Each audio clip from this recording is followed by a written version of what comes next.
The broadcast reached every corner of the galaxy simultaneously. It was meant to be a demonstration, a statement of superiority.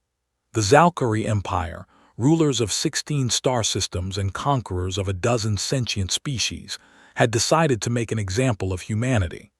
Lieutenant Commander Jake Morrison watched the countdown on his console aboard the orbital defense platform Sentinel-9. His hands trembled as the numbers ticked down. Below him, somewhere in the sprawling megacity of New Seattle, his wife and daughter were among the 10 million souls marked for execution. The Zalkari had been methodical in their cruelty. They had spent 3 months positioning their dreadnoughts in orbit around Earth, each one a monument to their technological supremacy. The aliens had made contact 6 months prior, their initial message simple and devastating: submit or be destroyed. Humanity, in its hubris, had tried to negotiate. Admiral Lisa Chen had led the diplomatic mission personally. She had brought Earth's finest scientists, philosophers, and peacekeepers to the Zalkari flagship. For 2 weeks, she had tried every approach, offered every compromise. The Zalkari High Command had listened patiently, their insectoid faces betraying no emotion behind translucent helmet visors. Then they had laughed. The sound was transmitted across every human communications channel, a chittering, clicking mockery that echoed in the nightmares of everyone who heard it. The Zalkari Commander Superior, whose name translated roughly to Harvester of Lesser Voices, had made his pronouncement clear. Humanity would serve, or humanity would suffer. Earth's governments had refused. It was perhaps the only time in human history that every nation stood united. The answer was unanimous and defiant. Humanity would not kneel. Morrison's console beeped. 2 minutes remaining. He wanted to look away from the feeds, but he couldn't. Every major network, every social platform, every screen on Earth was showing the same thing. The Zalkari had hijacked every broadcast system on the planet. They wanted everyone to watch. They wanted the entire galaxy to see what happened to species who defied them. Down in New Seattle, Captain Danny Foster stood in the central plaza with his young son Alex clutched to his chest. The boy was only 7 years old. Around them, millions of people stood in defiant silence. They had been given the option to flee, to scatter into the countryside. Instead, they had gathered together. If they were going to die, they would die as one.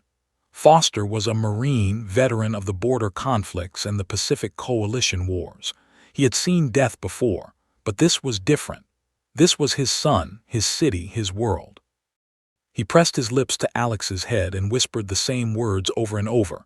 Be brave, be strong, remember you are human. In orbit, Morrison could see the Zalkari targeting beams lancing down through the atmosphere. Beautiful in a terrible way. Pillars of purple light that painted the clouds in shades of violet and indigo. Each beam was locked onto a population center. New Seattle, Lagos Prime, Shanghai Arcology, Mumbai Nexus, Sao Paulo Heights. The largest cities, the most densely populated regions. 10 million people chosen specifically to maximize the impact. 60 seconds. Morrison's second in command, Lieutenant Kate Sullivan, broke the silence on the command deck. Her voice was steady despite the tears streaming down her face. She had family in Lagos Prime. Sir, we're receiving a transmission from the surface. Multiple transmissions. They're singing. Morrison opened the audio feed. At first it was chaos, 1,000 different voices in 100 different languages. But then slowly a melody emerged. It started in New Seattle, then spread to the other cities. The old Earth anthem, the one that had been banned by the global authority 30 years ago as too divisive, too nationalistic. Now in humanity's darkest hour, 10 million voices rose as one. 30 seconds. Foster joined the song, his voice cracking but strong. Alex looked up at his father, confused and frightened. The boy didn't understand the words, but he understood the emotion. All around them, people were crying, embracing, singing. Some held up signs with messages for the galaxy, "We do not submit." Others simply stood tall, faces turned to the sky. 10 seconds. Morrison could barely breathe. His wife Carol was down there in the medical district. His daughter Emma was in school, one of the designated gathering points. He had spoken to them both an hour ago, had tried to memorize every detail of their faces on the video call. Carol had been calm, had told him she loved him, had made him promise to remember that they died free. 5 seconds. The Valkyrie weapons were called harmonic disruptors. They didn't explode or burn. They simply vibrated matter at a frequency that caused instant cellular collapse. There would be no pain, the Valkyrie had promised. The condemned would simply cease to exist, their bodies reduced to dust in a fraction of a second. 0. The purple beams pulsed once, twice, 3 times. Morrison watched his screen go dark as the cameras in New Seattle failed. The singing stopped. The vital signs monitors for 10 million people flatlined simultaneously. The feeds from the other cities showed the same thing. People standing one moment, gone the next, leaving behind only their clothes and possessions in neat piles where bodies had been. For exactly 15 seconds, the command deck of Sentinel-9 was silent except for the sound of Morrison's ragged breathing. Then Lieutenant Sullivan spoke again, her voice now cold and hard as steel. She was no longer crying. None of them were. Something had changed in those 15 seconds, something fundamental and irreversible. Sir, we're receiving new orders from Earth Command. All defense platforms are to arm weapons and await further instructions. Morrison looked at his tactical display. The Valkyrie dreadnoughts were still in formation around Earth, confident in their superiority. They had just killed 10 million humans without taking a single casualty. They expected surrender. They expected humanity to break, to beg, to finally kneel. They had made a critical miscalculation. Admiral Chen's voice came through on the command channel. She was in the underground bunker beneath Geneva, where the remnants of Earth's military leadership had gathered. Her tone was different now. The diplomat was gone. In her place was something else, something that had been forged in the fires of rage and loss. All commands, this is Earth Defense Authority. The enemy has just committed an act of genocide against our people. They have shown us what they are. Now we will show them what we are. Authorization code Broken Arrow is now active. I repeat, Broken Arrow is active. All units are weapons free. Kill them all. Morrison's hands moved across his console with practiced precision. Around Earth, 300 orbital defense platforms powered up weapons systems that the Valkyrie didn't even know existed. The aliens had scanned Earth's defenses, had cataloged the conventional railguns and missile batteries. They had seen what humanity wanted them to see. What they hadn't seen were the experimental weapons, the systems that Earth's best scientists had been developing in secret for decades. Technology that violated half a dozen pre-contact treaties and moral conventions. Weapons that humanity had promised itself it would never use. Those promises no longer mattered. Nothing mattered except revenge. Particle lance charging, Sullivan reported. 90 seconds to full power. The particle lance was a classified project, a directed energy weapon that could punch through shields that would stop conventional weapons cold. Each orbital platform had one. Each one required the output of a fusion reactor the size of a city block to fire. They could only be used once before the platform's power systems burned out. Morrison didn't care. He would gladly burn out every system on Sentinel-9 if it meant taking even one Valkyrie ship with him. The Valkyrie fleet began to react. Their sensors had finally detected the power buildup. Morrison watched as the dreadnoughts attempted to bring their shields to full strength and maneuver into defensive positions. They were fast, he had to give them that. But they weren't fast enough. 60 seconds, Sullivan said. Target is locked. Flagship bearing 275, range 18,000 kilometers. Confirmed, Morrison replied. Fire when ready. Across Earth's orbit, 300 platforms opened fire as one. The particle lances were invisible to the naked eye, but their effects were immediate and catastrophic. The beams struck the Valkyrie shields with such force that they overloaded instantly, the energy bleeding through to impact the hull plating beneath. Morrison's target was the flagship, the massive dreadnought where Harvester of Lesser Voices commanded his fleet. The beam punched through 3 decks before the ship's automatic systems could even register the attack. Atmosphere vented from the breach, flash freezing into crystals that sparkled in Earth's sunlight. But the flagship didn't die. It was too large, too heavily armored. The beam had hurt it, had killed perhaps 100 of its crew, but it was still combat effective. Target is damaged but operational, Sullivan reported. They're returning fire. The Zalkari response was swift and brutal. Harmonic disruptors targeted the orbital platforms, the same weapons they had used to kill 10 million humans. Sentinel-9 shook as the first beam struck its shields. Alarms blared across the command deck. "Shields at 40%, the tactical officer called out. "We can't take another hit like that." Morrison's jaw clenched. The particle lance had been Earth's opening move, their surprise attack. It had hurt the Zalkari, had destroyed or crippled perhaps a third of their fleet, but it wasn't enough. The aliens still had overwhelming firepower, and now they were angry. "All platforms, this is Sentinel-9 Actual," Morrison transmitted on the command channel. "Execute Prometheus protocol on my mark. 3, 2, 1, mark." The Prometheus protocol was humanity's final gambit. Every orbital platform suddenly changed course, their engines burning at maximum thrust. They weren't trying to escape. They were accelerating toward the Zalkari fleet. Each platform was powered by a fusion reactor. Each reactor could be deliberately overloaded. The result would be an explosion measured in megatons. "Sir," Sullivan said quietly, "if we do this, there's no going back. The crew—" "I know," Morrison replied. He looked around the command deck at the men and women who had served under him for 3 years. Good people, dedicated people, people who had families and dreams and lives they would never get to live. "This is voluntary," he said, his voice carrying across the deck. "Anyone who wants to take an escape pod has 60 seconds. No judgment, no dishonor." No one moved. Not a single person headed for the escape pods. Sullivan smiled grimly. "Guess we're all crazy, sir." "Guess so," Morrison agreed. He opened a channel to his counterparts on the other platforms. "All Sentinel commands, this is Morrison. It has been an honor serving with you. Give them hell." The responses came back one by one. Some were formal military acknowledgments. Others were simply goodbye. On platform Sentinel 47, Commander Greg Palmer sang the first line of the old anthem before his transmission cut off. On Sentinel 102, Captain Linda Torres simply said "Remember Earth" before closing her channel. The Zalkari tried to stop them. Their point defense systems came online, filling space with streams of hypersonic projectiles.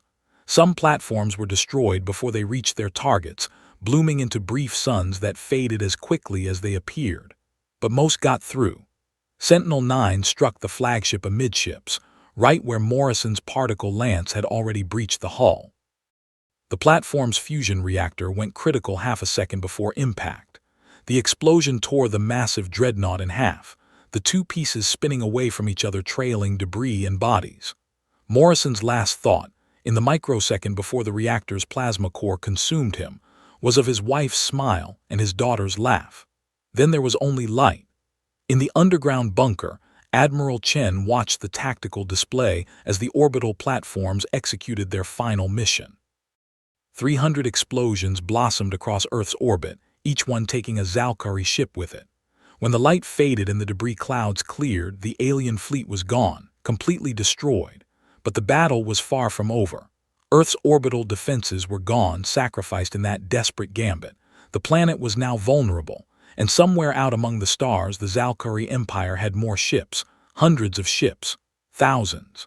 Chen's tactical officer, Commander Nathan Cole, was the first to speak.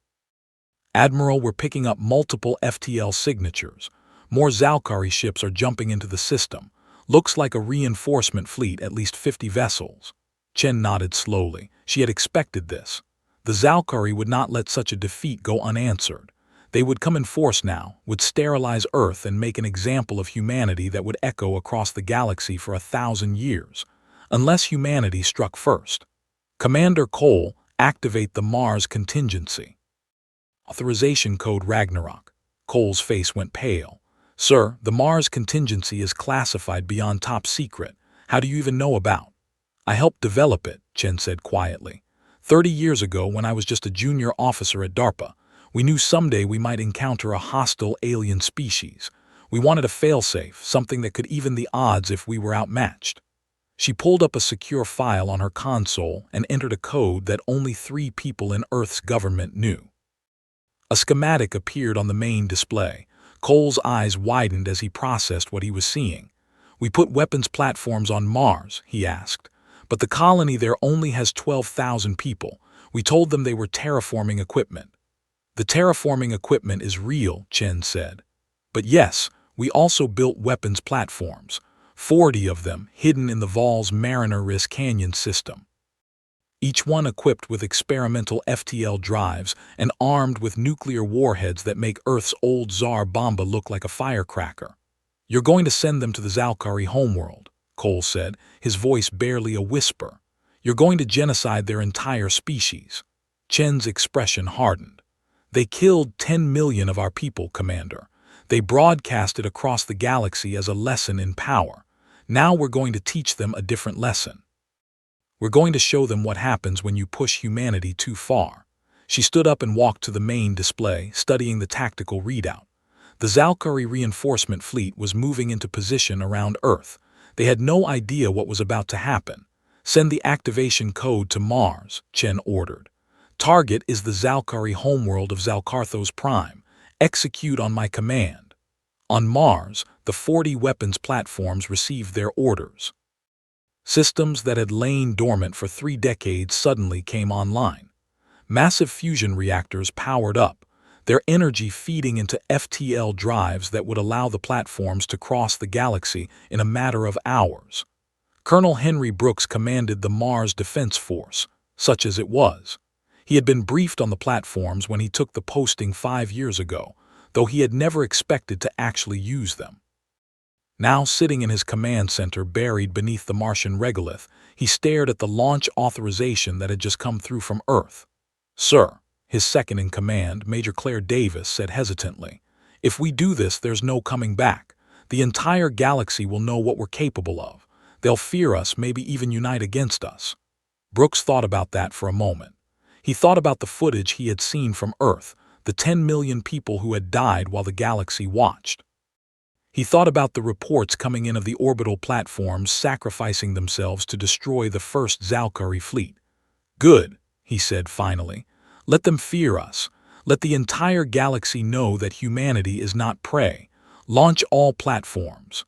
The 40 platforms lifted off from their hidden launch sites in the Val's Mariner. The Martian colonists, who had been told to shelter in place 2 hours ago without explanation, watched in confusion as massive structures they had never seen before rose into the thin atmosphere. Once clear of Mars's gravity well, the platforms activated their FTL drives.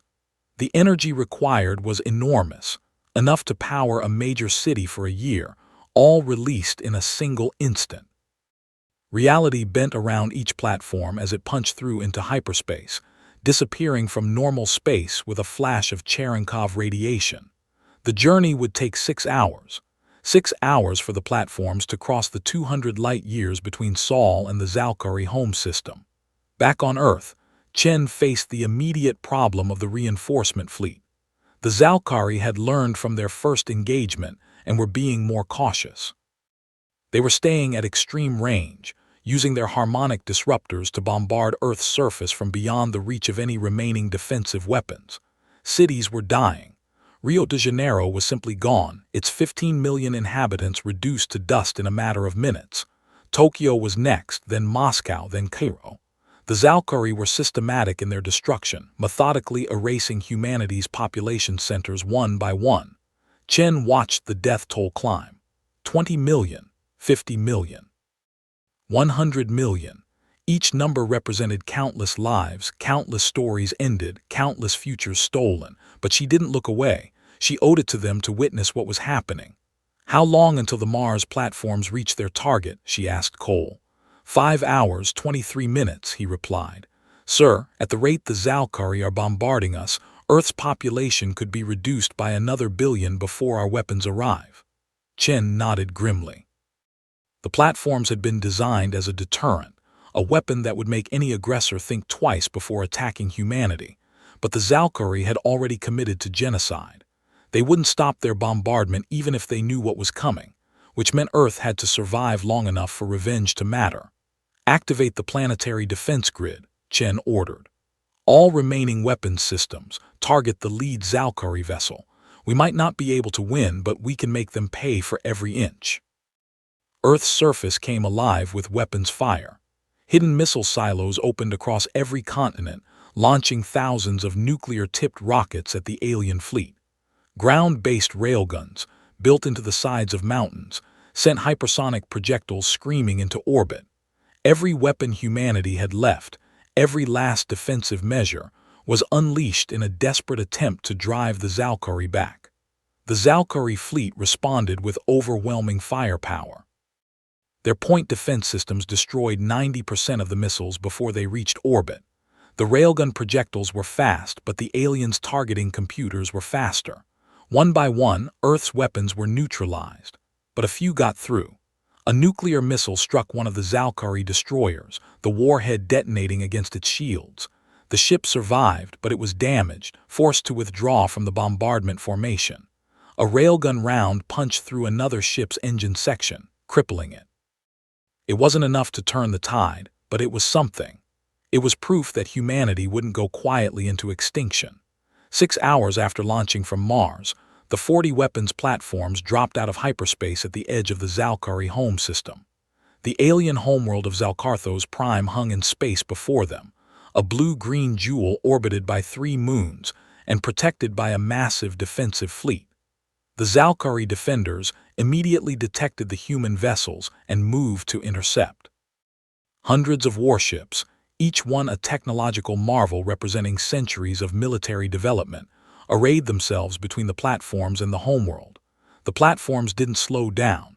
They didn't attempt communication or issue warnings. They simply accelerated toward their target at maximum thrust, their FTL drives spinning up for a final, devastating jump. The Zalkari fleet opened fire. Energy weapons and kinetic projectiles filled the space between the planets. 20 of the human platforms were destroyed in the first salvo, their reactors detonating in brilliant flashes of light. But 20 more survived, and that was all humanity needed. The platforms made their final jump, appearing directly in orbit around Zalkarthos Prime. The Zalkari defensive fleet scrambled to respond, but they were out of position, too far away to stop what was about to happen. Each platform carried a single warhead. Not the massive fusion devices that Earth had once built, but something far more terrible. Antimatter bombs, each one containing enough antiparticles to generate an explosion measured in gigatons. The platforms detonated simultaneously. The effect was immediate and catastrophic. 20 explosions, each one releasing more energy than all of Earth's nuclear arsenals combined, bloomed across Zalkarthos Prime's surface. The planet's atmosphere was stripped away in the first few seconds. The crust cracked and buckled, magma erupting from wounds kilometers deep. The oceans boiled away, their water turned to superheated steam that added to the devastation. The 3 moons, caught in the blast waves, were torn from their orbits and sent tumbling into space. Debris from the planet's surface was launched into orbit, creating a ring of death that would persist for millennia. In less than an hour, Zalkarthos Prime was transformed from a thriving world of 12 billion souls into a dead, radioactive wasteland. The Zalkari species, which had ruled 16 star systems and conquered a dozen civilizations, was effectively extinct. A few colonies remained scattered across their empire, but without their homeworld, without their government and military infrastructure, they were no longer a threat. On Earth, Chen received the confirmation 6 hours later, when light from the destruction finally reached Sol's system. The sensors showed what had happened, though the scale was almost incomprehensible. An entire planet, an entire species, simply wiped out. The Zalkari fleet around Earth received the same data. For exactly 30 seconds, the bombardment stopped. Then, as one, every Zalkari ship activated their FTL drives and fled the system. They didn't request terms. They didn't offer surrender. They simply ran, desperate to escape the species that had just proven capable of genocide on an unimaginable scale. Chen watched them go on the tactical display. She should have felt triumph. Humanity had survived. They had won. But looking at the casualty reports from Earth's bombardment at the 200 million dead, she felt only a hollow emptiness. "What have we become?" Cole asked quietly, voicing the question they were all thinking. Chen didn't answer immediately. She thought about the singing crowds in New Seattle, about the orbital platform crews who had sacrificed themselves, about the billions of Zalkari who had died never knowing why their world had suddenly ended. "We became what we had to become," she said finally. "We became survivors, and we made sure that no one will ever try to wipe us out again." The news of what had happened spread across the galaxy within weeks. Every species with FTL capability learned the same lesson. Humanity was not to be trifled with. The species that could destroy an entire world in retaliation, that could sacrifice billions of their own people and still strike back with enough force to commit genocide, was not prey. Earth became a pariah in the galactic community. No species would trade with them, no one would acknowledge their transmissions, but no one would attack them either. The ruins of Zalcarthos Prime served as a warning beacon, a reminder of what happened to those who pushed humanity too far. In the underground bunker, Chen authorized the construction of new weapons platforms, new failsafes, new deterrents. Humanity would rebuild. They would mourn their dead and honor their sacrifices, but they would never again be vulnerable. Years later, a memorial was built in what had been New Seattle. 10 million names were carved into black stone, each one representing a life stolen by the Zalkari. At the base of the memorial, a simple inscription captured the lesson that humanity had learned and taught in blood. They showed us their worst. We showed them ours. Admiral Chen visited the memorial on the anniversary of the attack every year. She would stand before the wall of names, searching for her own losses among the millions. She never spoke about what she had ordered, about the decision to destroy an entire world. The burden of that choice was hers alone to carry, but she didn't regret it. She couldn't afford to. Because in the cold calculus of survival, humanity had made their position clear to the galaxy. They were not aggressive. They were not conquerors, but they were absolutely, unequivocally not victims. And that made all the difference.